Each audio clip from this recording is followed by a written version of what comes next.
प्यारे बच्चों, आज मैं आपके लिए लेकर आई हूँ कुंदनिका कापड़िया जी की लिखी कहानी सज़ा।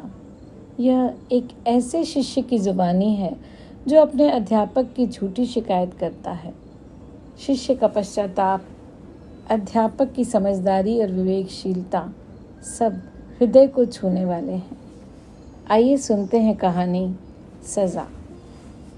बहुत दिनों बाद गांव लौटना कितना सुखद होता है, यह बात वे ही जानते हैं जिन्होंने अपने बचपन को बहुत चाहा हो। मेरे लिए मेरे बचपन के मायने हैं हरी भरी घास में महकते मैदान, उन मैदानों में फैली खामोशी जो धीमी सी धीमी आवाज़ में झंकृत हो उठे। पीपल के सघन झुरमुटों के बीच से एकाएक दिखाई देने वाले सुनहरे पक्षी के गीत। बहुत वर्षों के बाद मैं गांव लौटा था। गांव में बहुत कुछ बदल गया था। रास्ते बदल गए थे, मकान बदल गए थे, स्कूल का भवन नया बन गया था, कुएं पर पंप और सार्वजनिक नल लग गए थे। पर समुद्र तट वाला विस्तृत क्षेत्र अभी भी वैसा का वैसा था। किनारे की पट्टी पर दूर तक पसरा हुआ झाऊ के वृक्षों का वन, अत्यंत निर्मल रेत का आंचल और किनारे से दिखती दूर बहती सफ़ेद पालों वाली नौकाएं। समुद्र तट पर आकर मैं खड़ा हुआ कि मुझे गणित वाले मास्टर जी याद आ गए। वे यहीं रहते थे। हरी सुंदर बाड़ लगा आंगन और छोटा सा मकान। उन दिनों हम लोग शिक्षकों से बहुत डरते थे, पर कभी कभी उनका मजाक भी उड़ाते थे। हवा के शुद्ध स्वच्छ महासागर में जिस तरह प्रदूषण की पहली धारा प्रविष्ट होती है, मैं थोड़ा बड़ा हुआ कि मेरे तरल श्वास में एक प्रदूषण घुमड़ने लगा। मेरे पिताजी ने स्कूल के भवन निर्माण के लिए बहुत सा धन दान में दिया था। वे प्रबंधकारिणी समिति में थे और एक बड़ा वकील होने के कारण उनकी खासी प्रतिष्ठा थी। इस बात का मुझे तब पता चला जब उन्होंने एक बार मुझसे पूछा, तुम्हारे मास्टर तुम्हें ठीक से पढ़ाते तो हैं? कोई तंग करे तो बताना, सीधा कर दूंगा मैं उसे।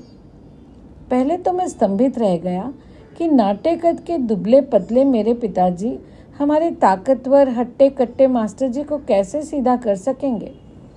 बाद में समझा कि ये पैसों और प्रतिष्ठा की ताकत थी जिसने उन्हें यह कहने की शक्ति दी थी। उन्हीं दिनों मैंने एक अपराध किया। अपराध तो उसे मैं आज कह रहा हूँ, उन दिनों वह एक पराक्रम था। गणित की परीक्षा थी। परीक्षा से पहले के दिनों में मैंने बहुत मौज मस्ती की थी, बहुत सैर सपाटे भी किए थे। मेरे दोस्त भी मेरी तरह थे, पर उन लोगों ने अंतिम दिनों में परीक्षा की तैयारी कर ली थी। अकेला मैं ही रह गया था बिना कोई तैयारी किए। परीक्षा में मुझे कुछ नहीं आया। आधे घंटे तक कोशिश करने के बाद भी मुझसे पहला सवाल हल नहीं हुआ। मैं अंदर ही अंदर कांपने लगा। फेल होना बहुत बड़ी बेइज्जती थी। मैंने एक चिट लिखकर पास वाले लड़के के पास खिसका दी, मुझे सवाल नहीं आता, अपनी नकल करने दो। वह बेचारा भला लड़का था। मास्टर जी की निगाह बचाकर उसने अपनी कॉपी कुछ इस तरह से रख दी कि मैं सब कुछ देख सकूं। मैं तेजी से नकल करने लगा। इस काम में मैं इतना मग्न था कि मुझे किसी दूसरे का ध्यान तक न रहा। तभी अचानक मेरी गर्दन पर किसी का हाथ पड़ा। वह गणित वाले मास्टर जी का हाथ था। क्या कर रहे हो? उन्होंने तेज स्वर में पूछा। मैं कांपने लगा। उन्होंने पास वाले लड़के की तरफ देखा, उसकी कॉपी ली और मेरी भी। दोनों का मिलान किया। यह सब कुछ इतनी फुर्ती से, इतनी खामोशी से किया गया कि कक्षा के दूसरे लड़कों का ध्यान भी न गया। मैं शर्म और तिरस्कार से जैसे जमीन में गिर गया। बाहर चलो, उन्होंने मेरे कान में धीमी पर कड़क आवाज़ में कहा। डर के मारे कांपता हुआ मैं उठा और उनके पीछे पीछे बाहर आया। कक्षा के बाहर कोई मुझे देख न ले, इस तरह वे मुझे ले गए और बाहर आकर एक जोरदार तमाचा लगाते हुए बोले, चोरी करते हो? रोते रोते मैंने कहा, मुझसे भूल हो गई, आगे से कभी न करूँगा। उन्होंने मुझे अंदर भेज दिया। मैं समझ गया कि दूसरे लड़कों के सामने वे मुझे बेइज्जत नहीं करना चाहते थे। मैंने मन ही मन कृतज्ञता अनुभव की और फिर से शेष सवालों को पढ़ा। सौभाग्य से वे मुझसे हल हो गए, पर मेरा मन दिन भर कुढ़ता रहा, जलता रहा। पता नहीं ये मेरे गुनाह की वजह से था अथवा मुझे दी गई सज़ा के कारण। उस रात पिताजी ने मुझसे पूछा, क्यों, आज गणित का पेपर कैसा हुआ? उस समय न जाने किस पल पर, किन संस्कारों और प्रभावों से दबकर मैं बोल गया।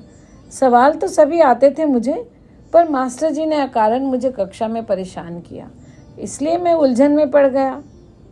पिताजी मेरी ओर ताकने लगे।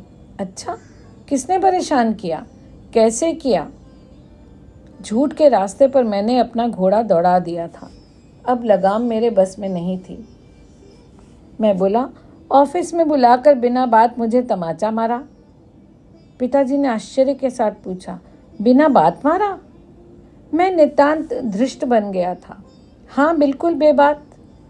कहने लगे, तेरे पिता ने भवन निर्माण के लिए दान दिया तो कोई बड़ा उपकार नहीं किया? पिताजी का चेहरा तमतमा उठा, नसें खिंच गईं, आंखें छोटी हो गईं। बोले, अच्छा, ऐसा कहा उसने? कुछ देर तक सोचते रहे, फिर बोले, ठीक है, जा सो जा। मेरे मुख से मिथ्या शब्द अंगारे की तरह निकले थे। यदि मेरे पिता ने प्रतिष्ठा को कुछ कम और सत्य को कुछ अधिक स्थान दिया होता तो मैं उन अंगारों में झुलस जाता, पर उस प्रदूषण से अवश्य बच गया होता। उनके लिए व्यक्तिगत अपमान सबसे बड़ी बात थी। बाद में मेरी समझ में आया कि पाप की बहुत छोटी सी शुरुआत जब कोई व्यक्ति करता है तो उसके पीछे कितनी और दूसरी शक्तियाँ जुड़ी हुई होती हैं। अगले ही दिन मुझे पता चला कि गणित वाले मास्टर जी को नौकरी से निकाल दिया गया है। मुझे बहुत खुशी हुई। ठीक हुआ, वे इसी योग्य थे। इस घटना को घटे कई वर्ष बीत गए थे। मैं स्कूल से कॉलेज चला गया। मैंने सुना कि उन मास्टर जी को बहुत कठिनाइयाँ झेलनी पड़ी थीं। बाद में स्कूल का ट्रस्टी मंडल बदल गया। मेरे पिताजी का देहांत हो गया। तब उन्हें फिर से नौकरी पर ले लिया गया था, क्योंकि वे बड़े विद्वान अध्यापक थे। जानबूझकर निर्दोष अध्यापक के साथ मैंने जो अन्याय किया था वो शायद मुझे याद ना आता, पर अभी कुछ समय पहले ही मेरे एक माताहत व्यक्ति ने कंपनी के डायरेक्टर के पास जाकर मेरी झूठी शिकायत कर दी। मेरे दिल में भयंकर क्षोभ हुआ। तब मुझे वे गणित वाले अध्यापक याद हो आए। गांव के मैदानों के बीच कभी पाँव में जो कांटा चुभ गया था, उसके दंश को मिटाने के लिए मैं यहाँ वापस लौटा था। इस उजली रेत और उमड़ते हुए समुद्र तट पर, जहाँ से मैंने सफ़ेद पालदार नौकाओं को बहते हुए देखा था, आज मुझे वृक्ष की शाखाओं के बीच विचरते पवन में विषाद के स्वर सुनाई दे रहे थे। हरी बाड़ वाला वह छोटा सा मकान मैंने ढूंढ लिया। उसकी दीवारों पर काई जमी थी और छप्पर के खपरैल काले पड़ गए थे।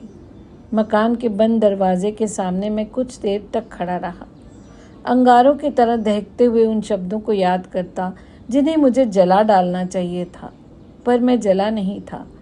अध्यापक जी को उस वक्त कैसा लगा होगा? मेरे बारे में उन्होंने कितनी हल्की धारणा बनाई होगी। मेरे पिताजी ने जब उन्हें स्कूल से निकलवा दिया था तब उन पर कितना गलत आरोप बढ़ा गया होगा। लज्जा से मेरा मन आहत हो उठा। मैंने दरवाज़ा खटखटाने के लिए धीरे से हाथ बढ़ाया तो देखा कि दरवाजे पर ताला लगा हुआ है। अध्यापक जी यहीं रहते थे, यह तो मैंने पता लगा लिया था। बाहर गए होंगे, शायद अभी लौट आएंगे। कुछ देर नीली गरम रेत पर चक्कर लगाने के इरादे से मैं समुद्र की ओर निकल गया। वहीं पर मैंने उन्हें देखा। वे समुद्र से बाहर आ रहे थे। उनके चेहरे पर सूरज की धूप पड़ रही थी। वृद्ध होने के बावजूद वृद्ध न दिखने वाले, झुर्रियों रहित उनके चेहरे पर विचार मग्नता के भाव विद्यमान थे। मैं सामने जाकर खड़ा हो गया। धीरे से कहा, नमस्कार सर। नमस्कार। वे रुके और मुझे गौर से देखने लगे, पर ऐसा लगा नहीं कि वे मुझे पहचान गए हों। हो सकता है उनके अनेक विद्यार्थी उनसे वर्षों के बाद मिले हों जिन्हें उन्होंने ना पहचाना हो। वे घर की ओर जाने लगे। मैं भी साथ साथ चला। जैसे भी हो, मैं उनसे तुरंत क्षमा मांगना चाहता था। अपने कलंक को धो डालना चाहता था।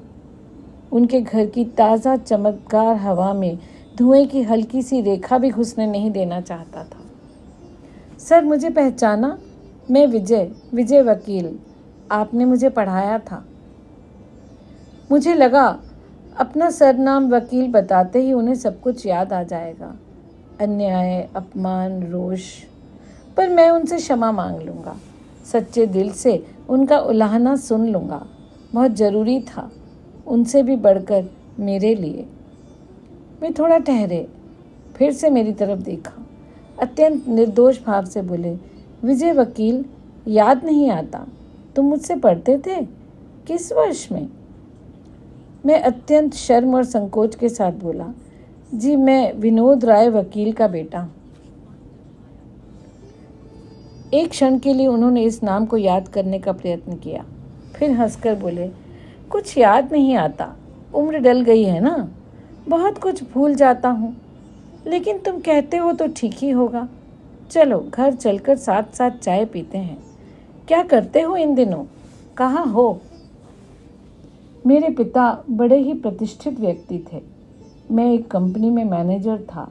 लोग जिसे सफलता कहते हैं वह मैंने प्राप्त की थी। लेकिन इस क्षण मुझे लगा कि प्राप्त करने लायक मैंने बहुत कुछ प्राप्त नहीं किया। सफलता, प्रतिष्ठा, धन, संपत्ति से बढ़कर उत्तम वस्तुएं होती हैं जीवन में, जो मैं प्राप्त न कर सका। मेरा मन तिक्त और उदास हो उठा। जिन्हें मैं याद ही नहीं, उनसे क्षमा कैसे मानूं? उनके मन में, उनकी स्मृति में मेरा अस्तित्व तक नहीं। मकान का दरवाज़ा खोलते हुए उन्होंने कहा, तुमको मैं जानता नहीं। गणित में तुम्हारी रुचि थी क्या? गॉस की एक किताब अभी आई है नई, बहुत ही अच्छी है, देखना चाहोगे? और व्यवस्थित ढंग से सजा कर रखी हुई किताबों की अलमारी में वे किताब ढूंढने लगे। एक सज्जन और सच्चे इंसान की स्मृति से पूर्णतः हट जाना कोई मामूली सज़ा नहीं। लेकिन क्या सभी अपराधों के लिए क्षमा मिल सकती है? तो बच्चों, यह थी कहानी सज़ा। कई बार हम ऐसी भूल कर बैठते हैं जिसके लिए हमें क्षमा मांगने का अवसर ही नहीं मिल पाता और हमें उस अपराध बोध के साथ ही जीना पड़ता है। आशा करती हूँ इस कहानी से आपने ज़रूर कुछ सीखा होगा। जल्दी ही मिलेंगे एक नई कहानी के साथ। धन्यवाद।